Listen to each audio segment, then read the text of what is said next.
Forsaken, after many hours, eventually gets boring, so one day I decided to search up other asymmetrical horror games similar to Forsaken, and my eyes fell on Die of Death. In today's video, I'll be reviewing Die of Death as a Forsaken veteran.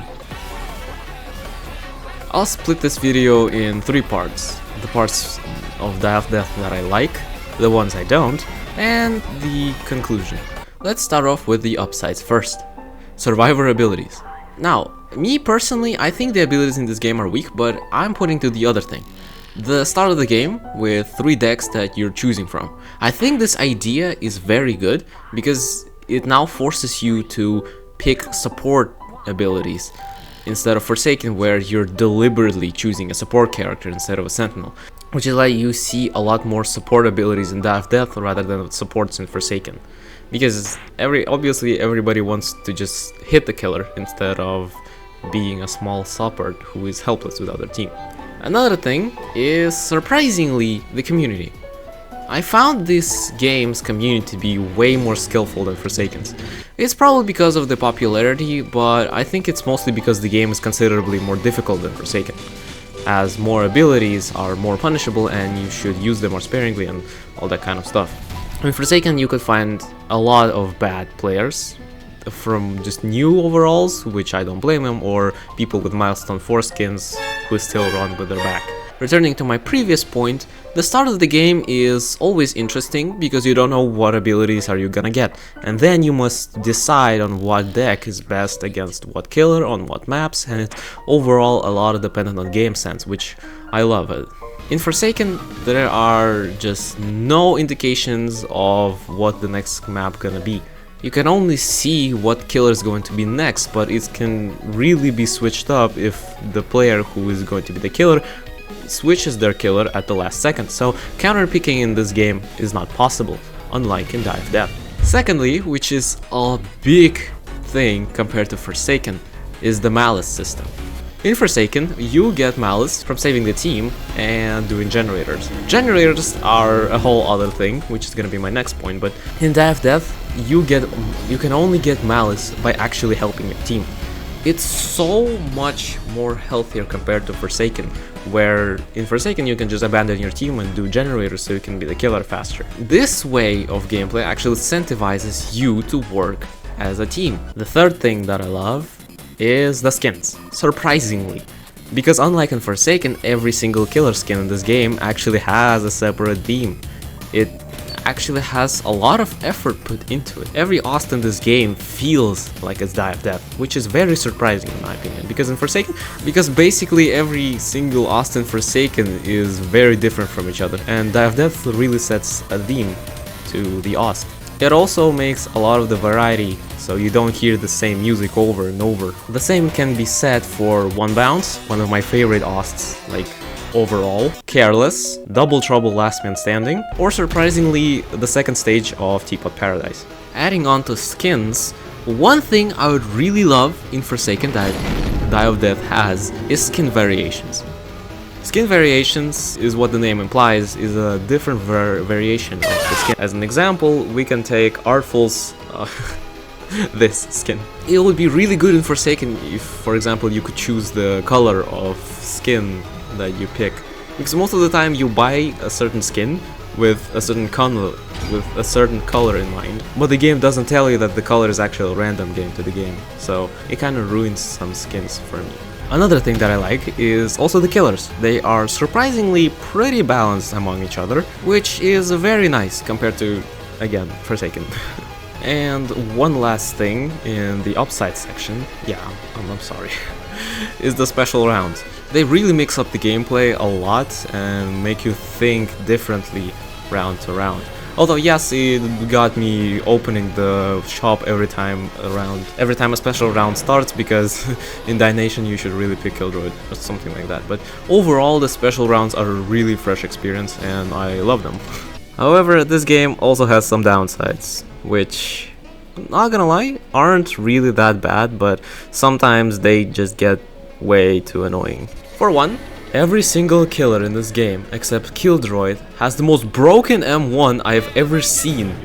In Forsaken, you see that there are certain wind-ups, and linger on the attack. There is also a set hitbox of where the attack actually happens. This way you can react accordingly and all that stuff. And the cooldown is set to about 1.5 to 2 seconds depending on the killer, which makes the attacks not spammable, meaning you can juke. None of that applies to Die of Death. Die of Death's hitboxes, the M1 attack specifically, is just so dumb. It's made in such a way where it counters looping. The main thing you can do in this game. You can take all the abilities in the game as Survivor, and you can still loop even with no abilities.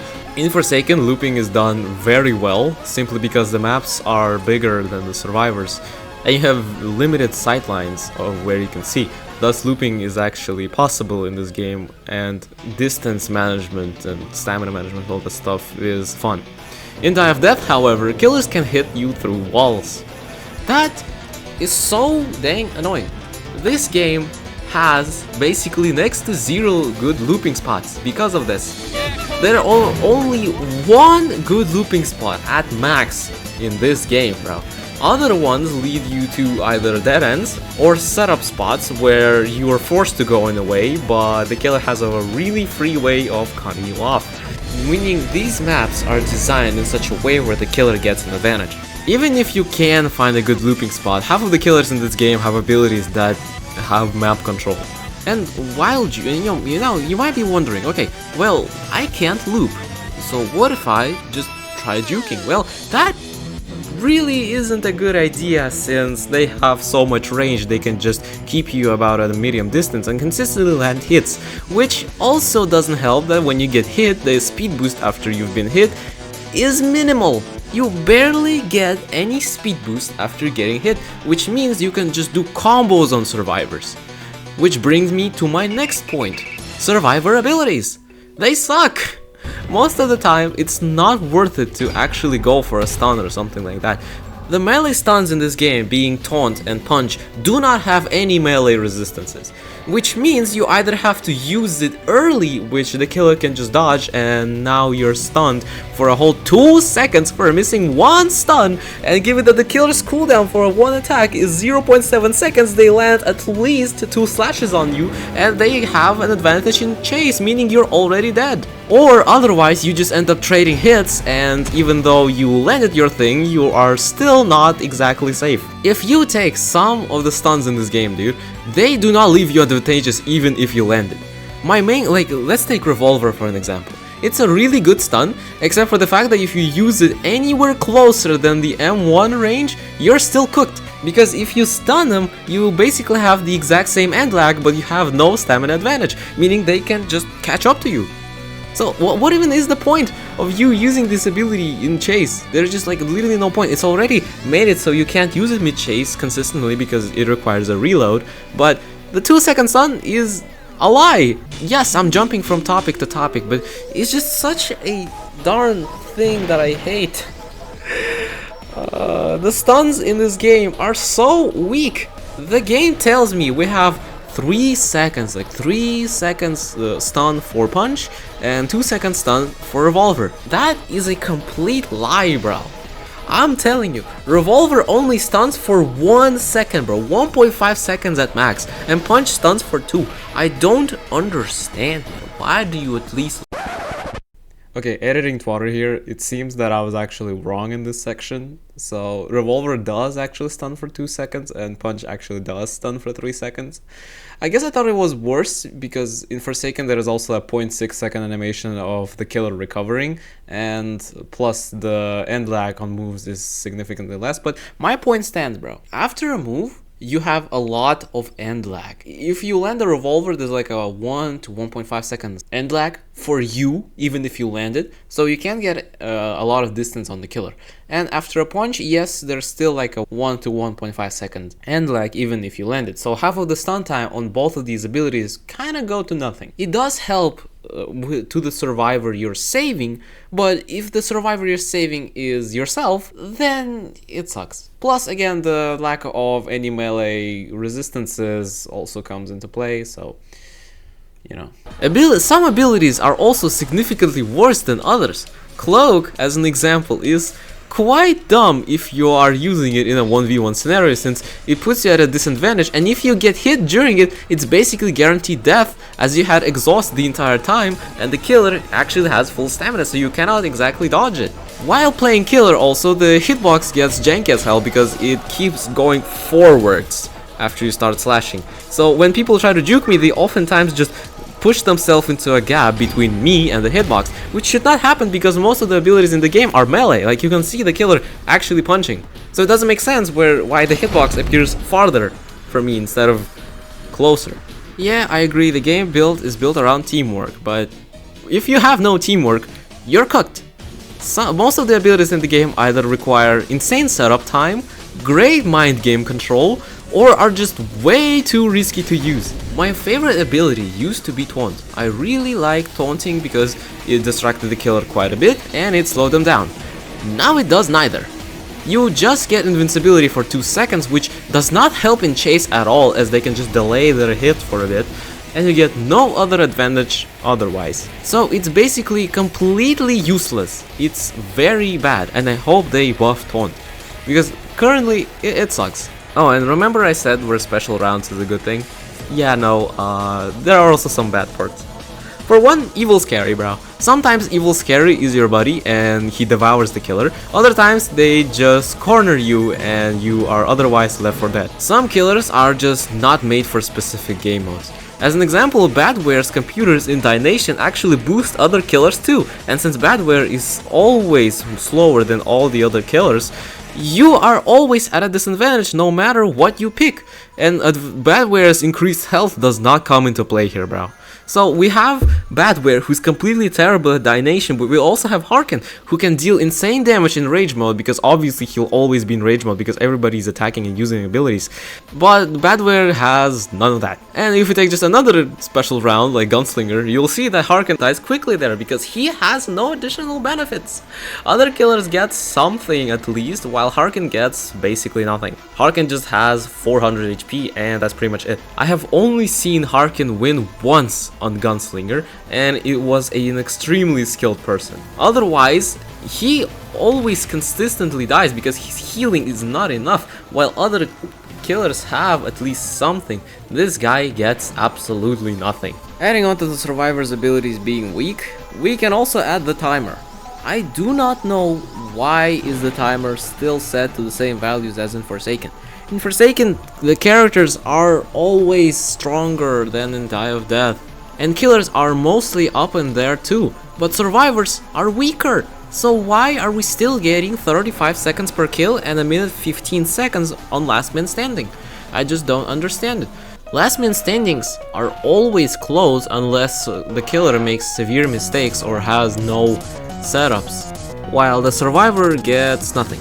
It's not even add to the fact these animations with the timer, I really like them, but they just add additional time, which isn't fun.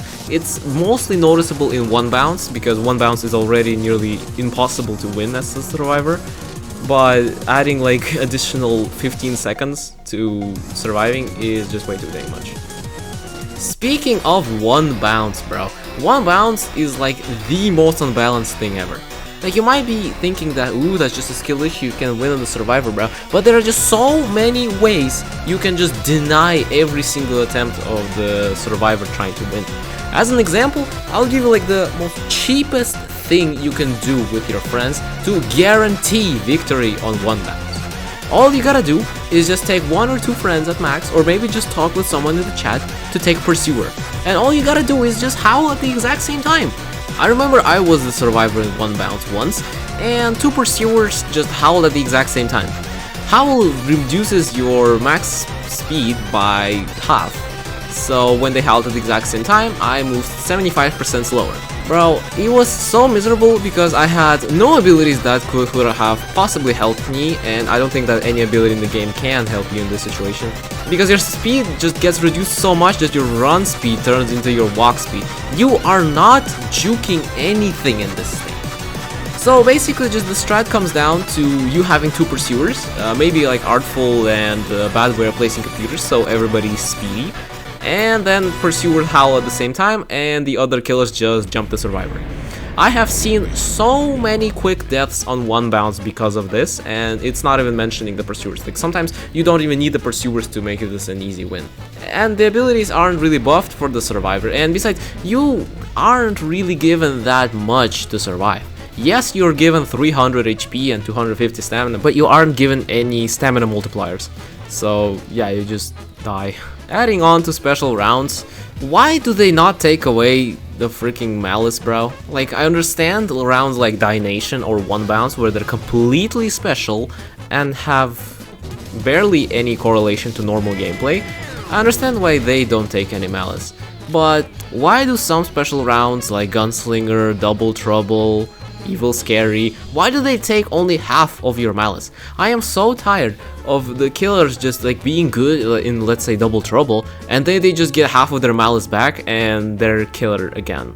In Gunslinger, I would have probably understood if you get half of your malice back if you die as the killer, because that's a loss for you and you get like a pity reward for losing.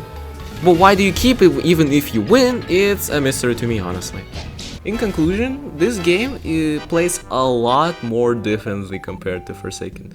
I like the game, but some of its mechanics, some of its questionable mechanics make the experience considerably worse. I wouldn't say that this is a bad game though. I really love playing it, and I think the game is pretty much fine other than some questionable decisions, such as all killers having piercing attacks, so if you block for someone they still take damage and all that sort of stuff, or maybe just the abilities themselves not built around solo play, or the fact that maps are heavily controlled by nearly all killers. Yeah, it gets in the way. Overall, I think that Death deserves a rating of about 8 out of 10. The game is good, but it gets really frustrating at times. There is something to learn for Forsaken from Die of Death, like the malice system in this game or special rounds, but otherwise I think Forsaken is just better. Maybe I haven't played enough of this game, maybe I'm just, I don't know, brain rotted, but I'll just say that for me, Forsaken is better. I hope you all enjoyed watching this video. Considering that you made it this far, please subscribe, because if you made it this far, I certainly bring at least some entertaining value to you, and I want to reach 10k subscribers. We already reached 5k, and 10k isn't exactly far from us. So, if you can help out, go ahead. Thanks for watching, and I'll see you next time.